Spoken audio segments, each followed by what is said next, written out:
Je vis seul dans une petite maison en bordure de la ville, entouré de champs et de quelques arbres dénudés par l'hiver. C'est un endroit calme, presque trop calme, surtout depuis que la neige a recouvert le sol d'un manteau blanc épais, absorbant tous les sons. J'ai toujours aimé la solitude, le silence, le confort de mon espace personnel. Mais ces derniers jours, quelque chose a changé. Tout a commencé par de petites choses, des détails insignifiants que j'ai d'abord attribués à ma propre distraction. Une chaise légèrement déplacée, une porte que je me souvenais avoir fermée et que je retrouvais entr'ouverte, un livre sur la table qui n'était plus à la même place. Rien d'assez alarmant pour que j'en fasse toute une histoire. Puis il y a eu les empreintes dans la neige. Un matin, en ouvrant les rideaux du salon, j'ai remarqué des traces de pas près de ma fenêtre. Des empreintes profondes, bien marquées, indiquant que quelqu'un s'était tenu là, juste sous le cadre, comme s'il avait observé l'intérieur. Je me suis figé, mon souffle suspendu dans ma poitrine. Il avait neigé toute la nuit. Si ces traces étaient là, cela signifiait qu'elles avaient été faites tôt ce matin, ou peut-être même pendant que je dormais. J'ai immédiatement essayé de trouver une explication rationnelle. Peut-être un livreur, un voisin curieux, un passant perdu.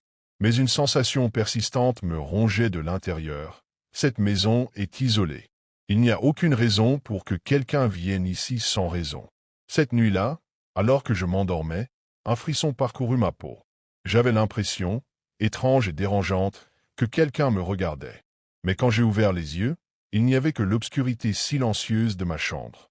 Les jours ont passé, mais cette sensation ne m'a pas quitté. Pire encore, elle s'est intensifiée. Chaque soir, lorsque le soleil disparaît derrière la ligne d'arbres, je ressens une présence invisible, une pression sourde qui pèse sur mes épaules. Je me surprends à sursauter au moindre bruit, à tendre l'oreille pour capter un mouvement, un souffle, quelque chose. Mais il n'y a jamais rien. Seulement le silence. Pourtant, je sais que je ne suis pas folle. Il y a des signes, de plus en plus nombreux. Un matin, en sortant chercher le courrier, j'ai remarqué un petit détail qui m'avait échappé jusque-là. Juste sous la fenêtre du salon, là où j'avais vu ses premières empreintes dans la neige, il y avait des marques, comme si quelqu'un s'était accroupi là pendant longtemps. La neige était légèrement tassée, fondue par la chaleur d'un corps. J'ai ressenti un vertige, un mélange d'angoisse et de dégoût. Et puis il y a eu la porte arrière. Je suis sûr de l'avoir verrouillée. J'en suis certaine. Mais en passant devant en soirée, j'ai vu que le loquet était baissé. Pas grand ouvert? Non. Juste entrouvert. Comme si quelqu'un avait essayé d'entrer. Ou peut-être, comme si quelqu'un était déjà entré. Mon cœur s'est mis à battre si fort que j'ai cru qu'il allait éclater dans ma poitrine. J'ai fouillé chaque pièce, chaque placard, chaque recoin de la maison. Rien. Personne. Mais cette nuit-là, je n'ai presque pas dormi. Je suis resté allongé dans mon lit, les yeux ouverts dans le noir, écoutant chaque craquement du bois, chaque soupir du vent contre les vitres. Et puis, à un moment, j'ai eu la certitude absolue que, quelque part, caché dans l'ombre, quelqu'un me regardait. Cette nuit-là, le froid était plus mordant que d'habitude. Un silence glacial régnait à l'extérieur, comme si le monde entier retenait son souffle. J'ai dormi d'un sommeil léger, tendu, aux aguets, jusqu'à ce que la soif me tire de mon état de demi-conscience. Je me suis levé à contre-cœur, les pieds nus contre le parquet glacé. L'obscurité de la maison me semblait plus lourde que d'habitude, comme si elle cachait quelque chose. J'ai traversé le couloir, avançant à tâtons dans le noir, et je suis entré dans la cuisine. J'ai ouvert le réfrigérateur, la lumière blafarde projetant une lueur tremblante sur les murs. Le silence était pesant, oppressant. Mais ce n'est que lorsque j'ai refermé la porte que je l'ai senti. Un frisson, une impression viscérale. Je n'étais pas seul. Mon regard s'est instinctivement tourné vers la grande baille vitrée du salon, juste à quelques mètres de là. Et mon cœur s'est figé. Derrière la vitre, dans l'obscurité, une silhouette se tenait immobile. Un homme. Il était là, debout, me fixant à travers la fenêtre. Son visage était noyé dans l'ombre, mais je pouvais distinguer les contours de son corps, son souffle formant de légers nuages contre le verre. Il ne bougeait pas, il ne frappait pas, il se contentait de me regarder. Un cri est resté bloqué dans ma gorge. Mon premier réflexe a été de reculer lentement, les mains tremblantes. Puis, dans un sursaut de panique, j'ai couru jusqu'à mon téléphone posé sur la table et j'ai composé le numéro de la police. Il y a quelqu'un chez moi. Il est dehors, il me regarde à travers la fenêtre. Ma voix était saccadée, essoufflé. J'ai osé un regard furtif vers la vitre. L'homme était toujours là. Mais cette fois, il avait légèrement incliné la tête. Comme s'il m'écoutait. Les minutes qui ont suivi se sont écoulées avec une lenteur insupportable. J'étais recroquevillé dans un coin du salon, le téléphone serré contre mon oreille, le regard fixé sur la fenêtre. L'homme était toujours là, immobile, son visage noyé dans l'ombre. Puis, sans prévenir, il a fait un pas en arrière. Puis un autre. Et encore un. J'ai retenu mon souffle. Il s'est enfoncé lentement dans l'obscurité, disparaissant dans la nuit enneigée, avalé par le silence. Quand les gyrophares rouges et bleus ont enfin illuminé ma façade, je me suis précipité dehors, tremblante, à moitié en larmes. 2 policiers sont sortis du véhicule, l'air grave mais sceptique. « Vous avez bien dit qu'il y avait un homme ici ?» ?»« Oui. Il était là, juste là, en train de me regarder. » J'ai pointé du doigt la fenêtre du salon. Ils ont échangé un regard avant de commencer à inspecter les environs, balayant la neige avec leurs lampes de poche.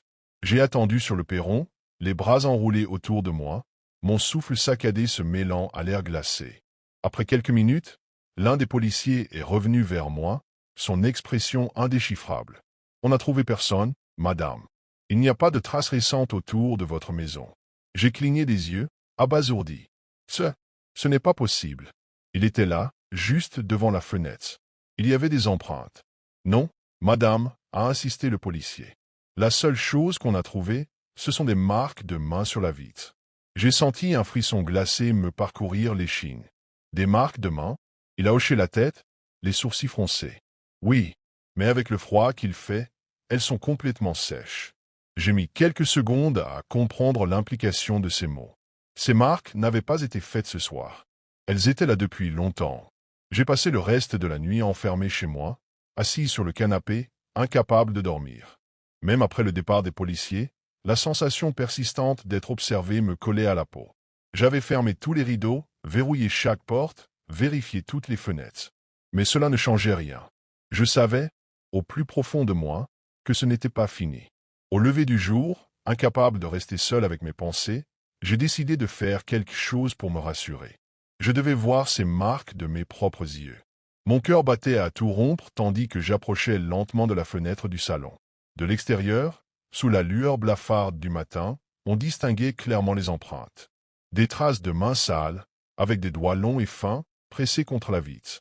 Un malaise insidieux s'est insinué en moi. Je me suis rappelé ce que le policier avait dit. Ces marques étaient là depuis longtemps, bien avant que je ne voie cet homme dans la nuit.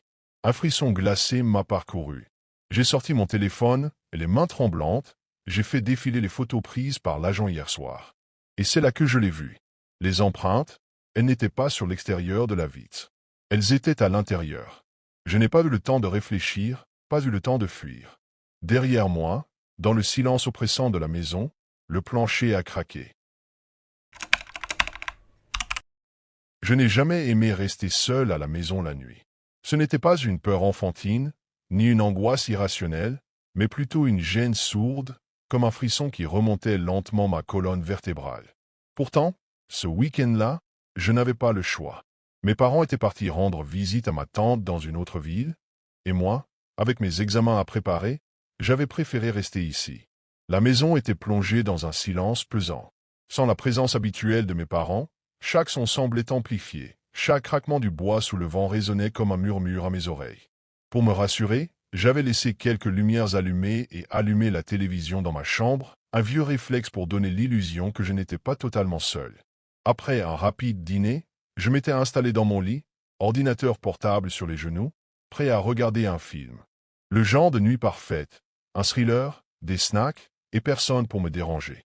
J'avais même plaisanté avec un ami par message, lui disant que j'allais profiter du calme pour rattraper mon sommeil. Mais au fond de moi, je savais que je n'arriverais pas à dormir facilement.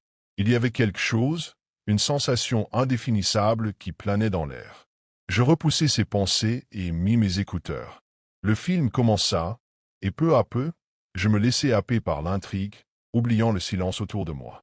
Mais je n'aurais jamais dû baisser ma garde. Parce qu'à cet instant précis, quelque chose, ou quelqu'un, avait déjà commencé à me surveiller. Je sursautai lorsque mon téléphone vibra brusquement sur ma table de nuit. L'écran s'illumina dans l'obscurité, affichant un numéro inconnu. Il était presque 2 heures du matin.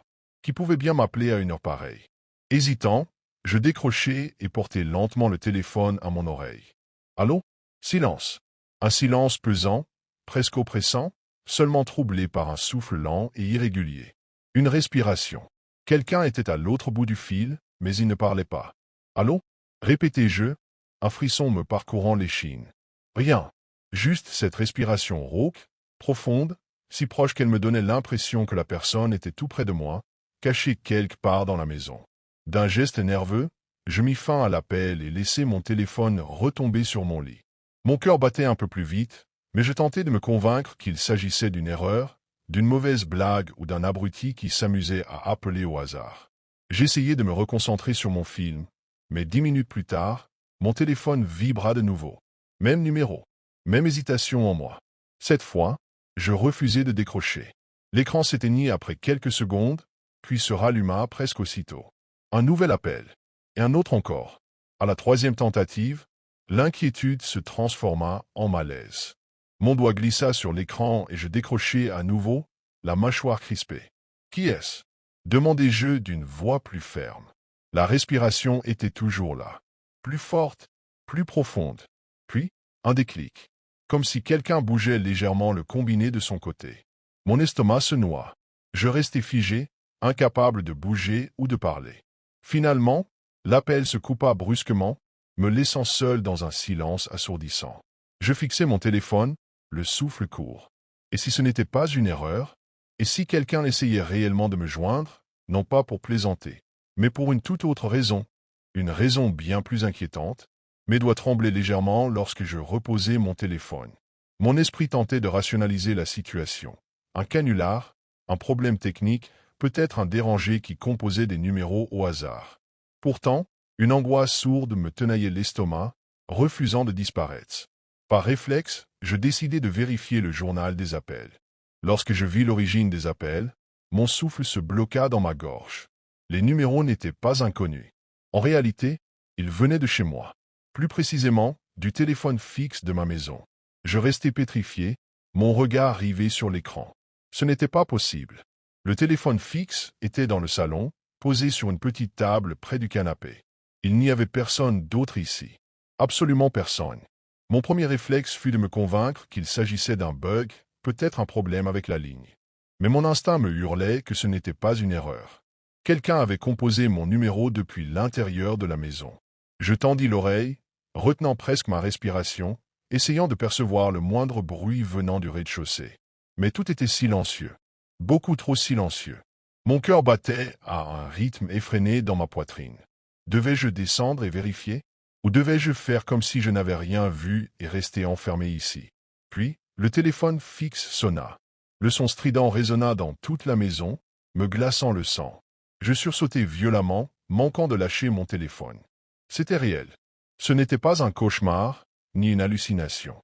Le téléphone du salon sonnait. Et quelqu'un, ou quelque chose, m'attendait de l'autre côté. Mon corps refusa de bouger. Mon souffle était court, saccadé, tandis que la sonnerie perçante du téléphone fixe résonnait dans toute la maison. Chaque nouvelle tonalité me semblait plus forte, plus insistante, comme si elle voulait me forcer à réagir. Je voulais ignorer l'appel, faire comme si je ne l'avais pas entendu. Mais une pensée terrifiante s'insinua dans mon esprit. Et si quelqu'un était réellement en bas? Et s'il attendait que je descende? Mon cœur battait si fort que je l'entendais résonner dans mes tempes. Rassemblant tout mon courage, je me levai lentement du lit et attrapai une lampe de bureau, un objet dérisoire pour me défendre, mais c'était tout ce que j'avais sous la main. La sonnerie cessa brusquement. Un silence glacial tomba sur la maison. Je me figeai. Puis, après quelques secondes, un bruit me parvint. Un léger froissement, un mouvement imperceptible, comme si quelque chose venait de bouger dans le salon. Je m'avançai à pas de loup vers la porte de ma chambre, le souffle suspendu. Mon corps entier était tendu, prêt à fuir au moindre signe de danger. D'une main tremblante, j'entr'ouvris la porte et jetai un coup d'œil dans le couloir plongé dans l'obscurité. Tout semblait normal. Mais cette normalité était anormale en soi. Chaque pas que je faisais dans l'escalier grinçait sous mon poids, déchirant le silence oppressant. Lorsque j'arrivai en bas, je vis le téléphone fixe posé sur sa base. Le combiné semblait intact. Rien n'indiquait que quelqu'un l'avait utilisé. Mais alors que je tendais la main pour vérifier l'historique des appels, un frisson glacé me parcourut l'échine. Quelqu'un respirait. Tout près. Une respiration lente, profonde, rauque. Je sentis mon corps se figer alors qu'une voix à peine audible chuchota tout près de mon oreille. « Je te vois. » D'un bond, je me retournai, prêt à frapper. Mais la pièce était vide. Mon cœur manqua un battement. Mon regard fouilla la pièce, cherchant désespérément une silhouette, une ombre, une présence. Mais il n'y avait rien. Juste le salon plongé dans une obscurité inquiétante, éclairé seulement par la lueur pâle du lampadaire de la rue filtrant à travers les rideaux. Pourtant, j'avais entendu cette voix. Je reculai lentement, mon dos frôlant le mur. Mon souffle était erratique, mes muscles tendus au point de me faire mal. Quelqu'un était là, quelque part, caché. Puis, le téléphone sonna à nouveau. Je sursautai violemment, mon cœur manquant de se décrocher de ma poitrine. Cette fois, ce n'était plus le fixe. C'était mon portable. D'une main tremblante, je le sortis de ma poche et regardai l'écran. Nouvelle notification, un message reçu. Avec une lenteur terrifiée, j'ouvris la conversation. Un numéro inconnu. Un message simple, mais qui me fit basculer dans une horreur pure. « Tu n'aurais pas dû être seul. » Mon téléphone glissa de mes mains et s'écrasa au sol. Mon corps refusait de bouger, paralysé par une terreur absolue. Je voulais hurler, courir, sortir de cette maison, mais j'étais comme ancré sur place. Puis, du coin de l'œil, je vis un mouvement. Le reflet de la télévision éteinte. Et là, juste derrière moi, une silhouette noire, immobile. Je n'ai jamais eu le temps de me retourner. Tout est devenu noir. Astérisque, astérisque, astérisque le lendemain matin, mes parents sont rentrés plus tôt que prévu. Ils m'ont trouvé effondré dans le salon, le téléphone fixe décroché et la ligne sectionnée. Aucun signe d'effraction, aucune trace de quelqu'un d'autre dans la maison. Juste moi, recroquevillé sur le sol, incapable d'expliquer ce qui s'était passé.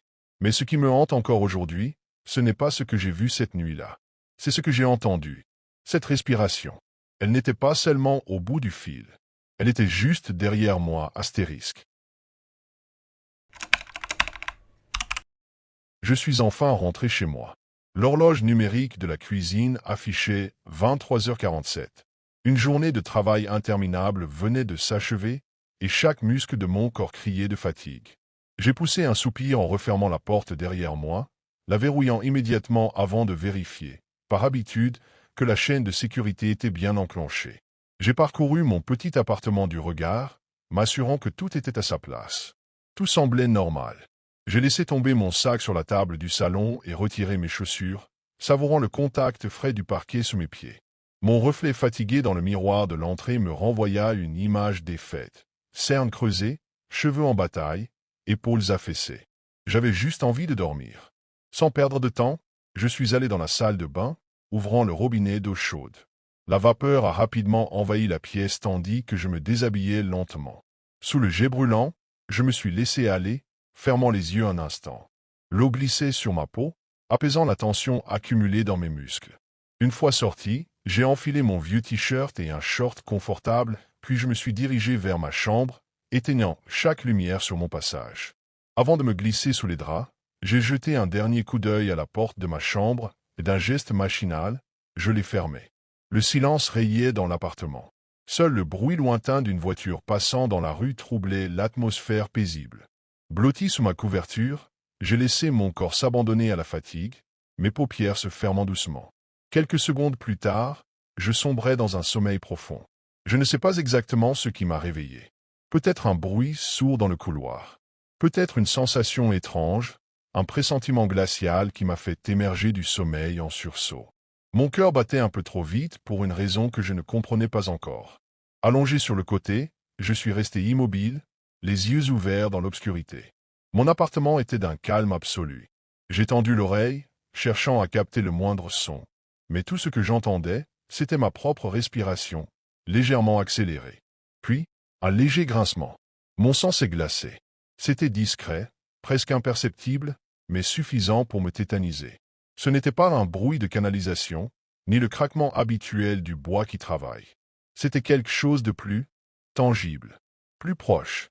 J'ai lentement tourné la tête vers la porte de ma chambre, mes yeux peinant à s'adapter à la pénombre. Elle était entrebâillée. Mon souffle s'est bloqué dans ma gorge. J'étais absolument certaine de l'avoir fermée avant de me coucher. Je pouvais encore me rappeler du geste, du clic du loquet qui s'emboîte dans la gâche. Et pourtant, maintenant, elle était entr'ouverte d'environ 10 centimètres, laissant entrevoir un fragment du couloir plongé dans l'ombre. Un frisson glacé a parcouru ma colonne vertébrale. Quelque chose n'allait pas. Je voulais me convaincre que c'était un simple courant d'air, que j'avais mal fermé la porte. Mais alors, pourquoi avais-je cette sensation oppressante, ce poids invisible qui me clouait au matelas? C'est à ce moment-là que je l'ai entendu. Un bruit doux, presque imperceptible. Un son régulier et lent, venant du couloir. Des pas, sur le parquet, qui s'approchaient. Mon cœur s'est emballé, cognant si fort dans ma poitrine que j'étais certaine que cela allait trahir ma présence. Mon corps entier était figé, pétrifié par une terreur sourde et grandissante. Les pas étaient lents, mesurés, comme si quelqu'un prenait son temps. Comme si cette chose, quelle qu'elle soit, savourait chaque seconde, chaque frisson qui me parcourait. Je voulais bouger. Je voulais tendre le bras pour attraper mon téléphone sur la table de nuit, allumer la lumière, me lever, faire quelque chose. Mais c'était comme si mon corps refusait d'obéir. Mes muscles étaient paralysés, mon souffle court et tremblant. Puis, les bruits se sont arrêtés. Juste devant la porte. L'espace entrouvert n'était qu'une mince bande d'obscurité béante, un gouffre d'ombre d'où émanait une présence invisible mais écrasante. J'ai retenu ma respiration, écoutant, espérant, priant pour que tout cela ne soit qu'un cauchemar dont j'allais émerger d'une seconde à l'autre. Un silence insupportable s'est installé. J'étais là, les yeux rivés sur cette ouverture noire, attendant un mouvement, un son, n'importe quoi. Mais rien ne venait. Puis, tout doucement, dans ce silence oppressant, une respiration. Passe. Lente. Juste derrière la porte. Quelqu'un était là. Et il savait que j'étais réveillé. Mon sang s'est glacé. Je voulais croire que mon esprit me jouait des tours, que cette respiration n'était qu'un bruit de fond amplifié par la panique. Mais non, elle était bien réelle. Lente, irrégulière, trop proche. Ma main tremblante s'est glissée sous la couverture, avançant à tâtons vers ma table de nuit. Mon téléphone. Il était là, à quelques centimètres. Si je pouvais l'attraper, appeler à l'aide. Un craquement. Mon cœur a failli exploser. La porte s'est ouverte d'un centimètre de plus. Juste assez pour que l'obscurité du couloir semble s'étirer dans ma chambre, comme une ombre vivante cherchant à m'engloutir. J'ai osé un mouvement. À peine. Juste de quoi effleurer mon téléphone du bout des doigts. La respiration s'est arrêtée net. Un silence pesant a envahi la pièce, encore plus terrifiant que les bruits précédents. J'avais l'impression que l'air lui-même était devenu épais, étouffant. Puis, un son, à peine audible. Un murmure. Mon prénom. Soufflé tout bas, dans le noir. Et juste après, un pas, à l'intérieur de ma chambre. Je n'ai pas crié. Je n'ai même pas bougé. Mon corps tout entier s'est figé, incapable de réagir, tandis que la présence invisible pénétrait lentement dans ma chambre. L'obscurité semblait s'épaissir autour de moi, pesante, suffocante. J'ai senti, plus que vu, quelque chose se rapprocher. L'air était glacé, chargé d'une tension insupportable. Mon esprit luttait contre l'horreur qui me paralysait. Il fallait faire quelque chose. Maintenant, d'un geste brusque, j'ai saisi mon téléphone et allumé l'écran. La lumière a déchiré les ténèbres. La pièce était vide. Mon souffle s'est coupé. J'ai balayé la chambre du regard, mon cœur battant à tout rompre. Rien. Il n'y avait rien. Pourtant, je savais que ce n'était pas mon imagination. Je l'avais entendu. Je l'avais senti. Un détail m'a alors fait hurler intérieurement. Des traces de pas, humides, imprimées sur le parquet, partant de la porte et s'arrêtant juste à côté de mon lit. Mon estomac s'est retourné. Puis, un autre détail. Une ombre. Une fente à peine visible dans la pénombre. Le placard. Il était entrouvert. Je n'avais pas le souvenir de l'avoir laissé ainsi. Un craquement léger a brisé le silence. La porte du placard s'est ouverte d'un centimètre de plus. Quelque chose était à l'intérieur. Et il me regardait.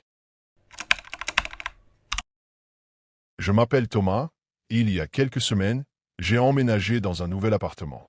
Ce n'était pas exactement un coup de cœur, mais le prix était imbattable, surtout pour un quartier aussi central. L'immeuble était ancien, avec une façade en pierre ternie par le temps et une cage d'escalier aux marches usées, grinçant sous mon poids à chaque pas.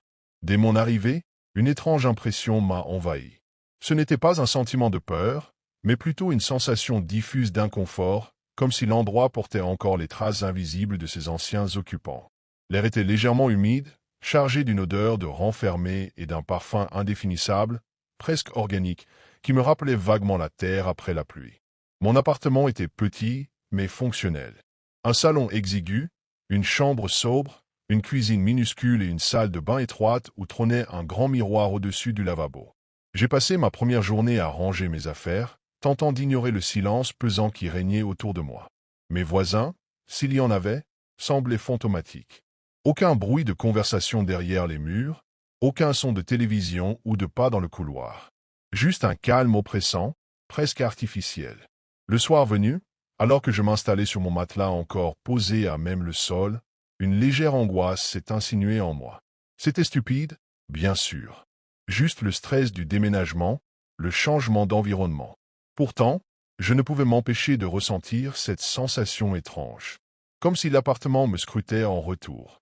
La semaine suivante s'est écoulée, sans incident majeur. Je m'étais habitué au silence anormal de l'immeuble et à cette impression persistante d'être seul, ou presque. Mais c'était sans doute mon imagination. Du moins, c'est ce que je me répétais. Une nuit, alors que je me préparais à aller me coucher, un événement est venu briser la fragile normalité que je tentais d'instaurer. J'étais dans la salle de bain, penché sur le lavabo, me brossant les dents d'un geste machinal.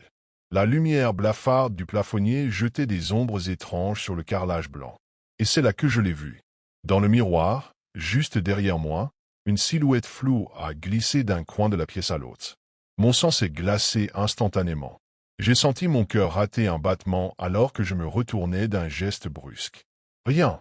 La salle de bain était vide. Seul le bruit de l'eau coulant encore au robinet troublait le silence. Je suis resté figé quelques secondes, la brosse à dents suspendue en l'air, scrutant chaque recoin de la petite pièce exiguë. Le rideau de douche était tiré, révélant la baignoire déserte. La porte était toujours fermée, sans la moindre trace d'une quelconque présence. Mes yeux sont revenus sur le miroir. Ils ne reflétaient que mon propre visage, pâle et tendu, les lèvres entr'ouvertes par la stupeur. Avais-je rêvé? Un simple jeu d'ombre, une illusion causée par la fatigue? Je me suis forcé à sourire nerveusement. Ridicule, ai-je murmuré pour moi-même.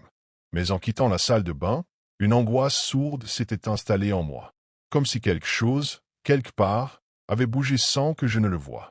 Les jours suivants, l'étrange malaise que j'avais ressenti depuis mon arrivée s'est transformé en une angoisse omniprésente. Ce n'était plus seulement une impression diffuse d'inconfort, mais une certitude viscérale. Je n'étais pas seul dans cet appartement. Tout a commencé par des détails anodins. Une chaise légèrement déplacée alors que j'étais sûr de l'avoir laissée à un autre endroit. Des bruits indistincts en pleine nuit, comme des frottements sur le sol ou des craquements dans les murs. Une sensation persistante d'être observé, surtout dans la salle de bain. Puis, les phénomènes sont devenus plus troublants. Un soir, en fermant la porte de ma chambre, un courant d'air glacé a traversé l'appartement et la porte de la salle de bain s'est claquée violemment toute seule. Je suis resté figé, le cœur battant à tout rompre. Peut-être un coup de vent, sauf que toutes les fenêtres étaient fermées. Quelques nuits plus tard, j'ai été réveillé par un son étrange. Un murmure. Faible, presque imperceptible, mais bien réel. Il semblait provenir du miroir de la salle de bain. Je me suis levé lentement, les muscles tendus, et j'ai avancé à pas feutrés dans le couloir plongé dans l'obscurité. Lorsque j'ai allumé la lumière de la salle de bain, le bruit s'est interrompu net. Comme si ça savait que j'étais là. Puis, il y a eu le miroir. J'avais déjà une impression bizarre en me regardant dedans. Mais ce soir-là, c'était différent. J'ai levé la main, et mon reflet a bougé avec un infime retard.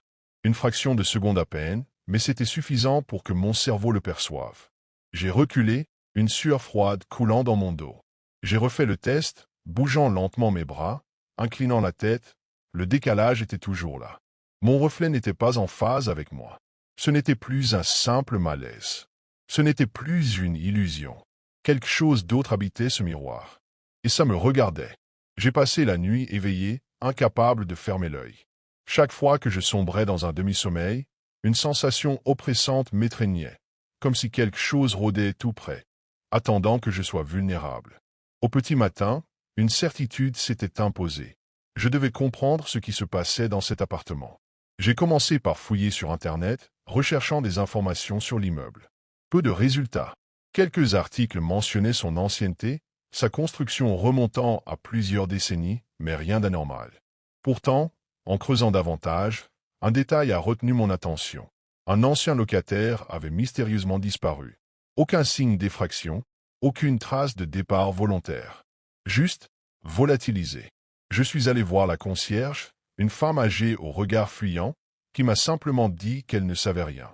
Mais alors que je repartais, un voisin, un homme d'une soixantaine d'années que je croisais parfois sans jamais lui parler, m'a interpellé d'une voix grave. « Vous avez vu quelque chose dans le miroir, n'est-ce pas ?» Mon sang s'est glacé. « Quoi? Pourquoi vous dites ça ?» L'homme a poussé un long soupir avant de jeter un regard autour de lui, comme pour s'assurer que personne ne nous écoutait. Ça s'est déjà produit avant. Ceux qui vivent dans cet appartement, ils finissent par remarquer le miroir. Et une fois que vous le voyez vraiment, il ne vous lâche plus. Je l'ai pressé de questions, mais il a secoué la tête et s'est éloigné, marmonnant seulement une dernière phrase. S'il commence à bouger sans vous, partez tant qu'il en est encore temps. Je suis remonté dans mon appartement, pris d'un vertige d'angoisse. Cette nuit-là, je me suis promis de ne plus regarder ce miroir. Mais lui, il ne semblait pas décidé à détourner les yeux de moi. Je me suis réveillé en sursaut, le cœur battant à tout rompre. Un bruit venait du couloir. Un frottement lent, irrégulier, comme si quelque chose traînait sur le sol, juste derrière ma porte. L'air était glacial. Je pouvais entendre ma propre respiration tremblante, le silence oppressant pesant sur moi comme une chape de plomb. Puis, un chuchotement, faible, indistinct. Il semblait venir de la salle de bain. Je ne voulais pas y aller. Tout mon corps me suppliait de rester sous mes draps, de ne pas bouger. Mais une force invisible m'attirait, une curiosité morbide mêlée à une terreur viscérale. J'ai avancé lentement dans le couloir sombre, chaque pas résonnant étrangement dans l'appartement. Lorsque j'ai atteint la salle de bain, la porte était entr'ouverte, et la lumière était allumée. Je savais que je l'avais éteinte avant de me coucher. La gorge nouée, j'ai poussé doucement la porte, et j'ai vu mon reflet. Il était là, immobile, mais il ne me regardait pas. Ses yeux étaient fixés légèrement sur le côté, comme s'il observait quelque chose derrière moi. Un frisson glacé a parcouru ma colonne vertébrale. Lentement, j'ai tourné la tête pour regarder derrière moi. Rien. Quand mon regard est revenu vers le miroir, mon reflet souriait. Un sourire large, trop large, que je n'avais pas fait. Je me suis figé. Un vertige de terreur m'a saisi alors que mon reflet a levé la main, avant moi. Il n'était plus en retard. Il était en avance. Puis, il a bougé sans moi. J'ai hurlé en reculant, mais mes pieds n'ont touché que du vide. Une force m'a tiré en arrière avec une violence inhumaine. J'ai eu juste le temps de voir mon reflet s'avancer, sortir du cadre du miroir, prendre ma place. J'ai chuté dans un noir abyssal, un vide glacé et sans fin. J'ai voulu crier, mais aucun son n'est sorti de ma gorge. Quand j'ai rouvert les yeux, j'étais toujours face au miroir. Mais de l'autre côté, mon appartement était là, devant moi. Mon propre corps, lui, était déjà en train de s'éloigner, vivant, réel, libre. J'ai frappé contre le verre, hurlant, mais aucun son ne traversait. L'autre moi a simplement éteint la lumière, et dans l'obscurité totale, une voix douce a chuchoté derrière moi. Bienvenue. Je suis enfin rentré chez moi. La nuit est tombée depuis longtemps, et le silence du quartier est presque oppressant. Je referme la porte derrière moi, glissant automatiquement le loquet en place, un geste devenu machinal. La journée a été épuisante, et tout ce que je veux, c'est me glisser sous mes couvertures et sombrer dans le sommeil. J'allume rapidement la lampe du salon, juste le temps d'enlever mes chaussures et de poser mon sac sur la table. L'appartement est petit, mais il me suffit. Chaque objet a sa place, et le calme qui y règne d'habitude me réconforte. Pourtant, ce soir, une étrange sensation me traverse, comme si l'air était plus lourd que d'habitude. Je secoue la tête, fatigué, et me dirige vers ma chambre. Avant de me coucher, j'attrape mon téléphone et appelle mon copain en visio. C'est devenu une habitude. On parle quelques minutes avant de dormir, un rituel rassurant après une longue journée. Son visage s'affiche à l'écran, souriant mais fatigué lui aussi. Bien rentré? demande-t-il doucement. Oui, épuisé, mais ça va. On discute encore un peu, des banalités, de notre journée, et après quelques minutes, je bâille, incapable de cacher ma fatigue. Dors bien, me dit-il en souriant. Toi aussi. J'éteins la lumière et me glisse sous les couvertures, laissant l'obscurité m'envelopper. Avant de fermer les yeux, je lui envoie un dernier message, je suis bien arrivé. Bonne nuit. Puis je pose mon téléphone sur la table de nuit, ignorant la sensation diffuse d'inconfort qui refuse de disparaître. À peine quelques minutes après avoir posé mon téléphone, l'écran s'illumine d'une notification. Je fronce les sourcils. C'est un message de mon copain. Tu es sûr que tu es seul? Un frisson me parcourt le dos. Je me redresse légèrement dans mon lit, fixant l'écran avec incompréhension. Qu'est-ce que ça veut dire? Évidemment que je suis seul. Je vis seul. Pourquoi tu me demandes ça? Je réponds, le cœur battant un peu plus vite que je ne voudrais l'admettre. Les 3 petits points s'affichent, signalant qu'il est en train d'écrire. Mon esprit cherche une explication logique, une blague, peut-être, une simple inquiétude déplacée, mais quand la réponse arrive, mon sang se glace. Il m'envoie une photo. Mes doigts tremblent légèrement en appuyant dessus pour l'ouvrir. L'image s'affiche lentement, capturée à la fin de notre appel vidéo. On me voit, allongé sur mon lit, le visage tourné vers l'écran. Mais ce n'est pas moi qui attire mon regard. Sous le cadre du lit, dans l'ombre, 2 yeux me fixent. Une silhouette indistincte, un visage à moitié dissimulé, mais dont le regard est planté droit sur moi. Un vertige me prend. Je suis pétrifié. Mon téléphone glisse presque de mes mains. Il y a quelqu'un sous mon lit. Mon souffle se bloque dans ma gorge. Mon corps refuse de bouger, comme si une force invisible me clouait au matelas. Mon esprit, lui, tourne à toute vitesse, essayant de rationaliser ce que je viens de voir. Peut-être une illusion d'optique, peut-être un jeu d'ombre, peut-être... Non. Mes doigts serrent le téléphone avec tant de force que mes jointures en blanchissent. L'image est bien réelle. Il y a quelqu'un sous mon lit. Je veux tourner la tête, vérifier de mes propres yeux. Mais l'idée même de croiser ce regard me paralyse. Et s'il savait que je l'ai vu? Mon cœur cogne contre ma poitrine, si fort que j'ai l'impression qu'il va me trahir, qu'il va alerter la chose. Une sueur glacée perle sur ma nuque.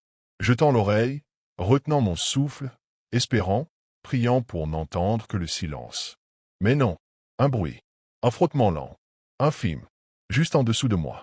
Je ne peux pas rester ici. Il faut que je sorte. Mais comment? Si je bouge trop vite, il va réagir. Une idée me traverse l'esprit. Doucement, je fais glisser ma main hors du lit, saisissant mon téléphone du bout des doigts.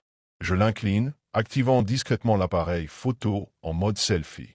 L'objectif est tourné vers le sol, vers l'espace sous le lit. Mon pouce appuie sur le bouton. L'écran s'éclaire brièvement. Je regarde. Quelque chose vient de bouger. Je ravale un cri. L'écran de mon téléphone tremble entre mes doigts. L'image est floue, prise à la hâte, mais je distingue un mouvement sous le lit. Quelqu'un est là. Quelqu'un bouge. Je ne peux plus respirer. Mon corps tout entier est en alerte, prêt à exploser sous la panique. Je dois sortir d'ici. Mais comment? Si je me lève trop brusquement, il va réagir. Je n'ai aucune idée de ce qu'il veut, ni depuis combien de temps il est là. À m'observer. Mon cœur bat si fort que j'ai l'impression que le sol tremble sous moi. Lentement, très lentement, je fais glisser ma main sous l'oreiller, cherchant quelque chose, n'importe quoi. Mes doigts rencontrent mon porte-clés. Une petite lampe de poche. L'idée est folle, mais je n'ai pas le choix. D'un mouvement rapide, je me redresse sur le lit et allume la lumière en direction du sol. Un visage. Blême. Immobile. Les yeux exorbités qui me fixent. Je hurle. Dans la fraction de seconde où mon cri déchire le silence, il bouge. Un bruit sourd, un raclement rapide. Il remporte du lit. Je bondis. Mes jambes se dérobent sous moi, mais j'atteins la porte. Ma main agrippe la poignée, la tourne frénétiquement. Bloqué. Non, non, non, non. Derrière moi, un bruit sec. Comme un souffle rauque. Comme un corps qui s'extirpe lentement d'un espace trop étroit. Il est juste là. Mes mains tremblent si fort que je n'arrive pas à tourner la clé. La porte est verrouillée de l'intérieur. Je le sais, je l'ai fermée moi-même en rentrant. Merde, merde, merde. Derrière moi, j'entends un mouvement rapide, précipité. Un raclement sur le sol, des pas lourds qui s'approchent. Il se lève. Mon corps agit avant même que je réfléchisse. D'un coup sec, je tourne enfin la clé et tire sur la porte de toutes mes forces. Elle s'ouvre brusquement et je me jette dans le couloir, manquant de tomber. Quelque chose me frôle. Une main? Je ne veux pas savoir. Je me rue hors de l'appartement, dévalant les escaliers sans me retourner. Mon cœur bat si fort que j'ai l'impression qu'il va exploser. Je pousse la porte du hall d'entrée et me précipite dehors, l'air froid de la nuit me frappant en plein visage. Je cours. Je cours jusqu'à être hors de portée. Jusqu'à ce que mes jambes cèdent sous moi. Quand la police arrive, mon corps est encore secoué de tremblements incontrôlables. Je leur explique tout, la photo, la silhouette sous le lit, la course effrénée pour ma vie. Ils entrent dans l'appartement, armes au poing. Je retiens mon souffle. Les minutes s'étirent, chaque seconde un supplice.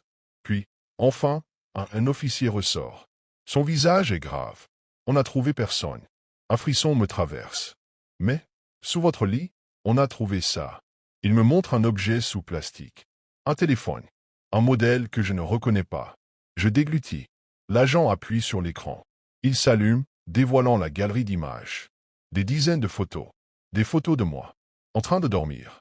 Certaines datent d'il y a plusieurs jours.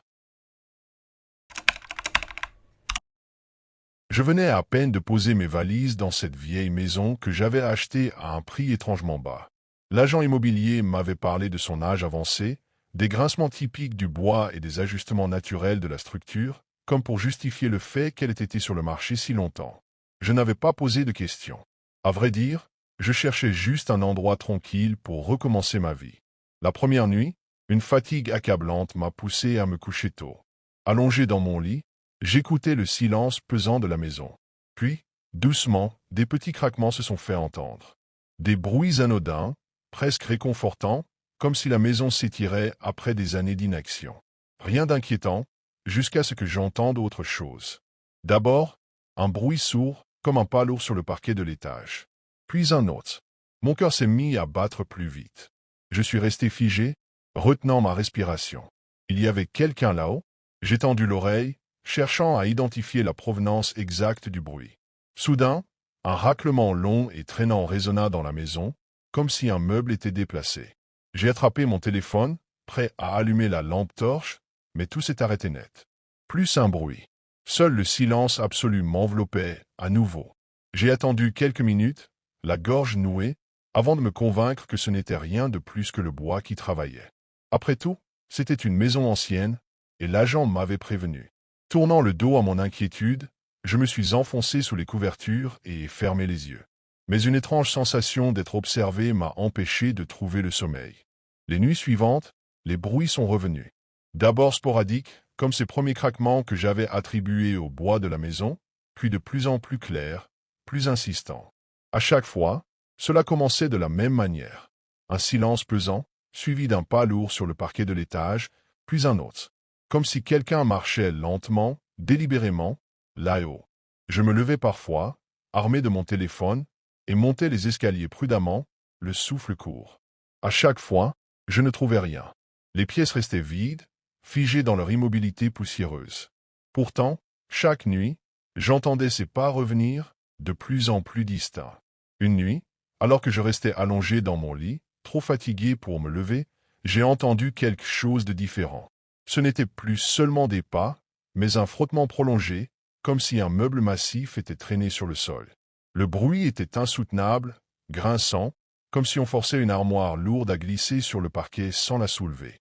J'ai bondi hors du lit, mon cœur battant à tout rompre. Prenant mon courage à deux mains, j'ai ouvert la porte de ma chambre et suis monté à l'étage, la lumière de mon téléphone projetant des ombres étranges sur les murs. Mais en arrivant sur le palier, tout était à nouveau silencieux.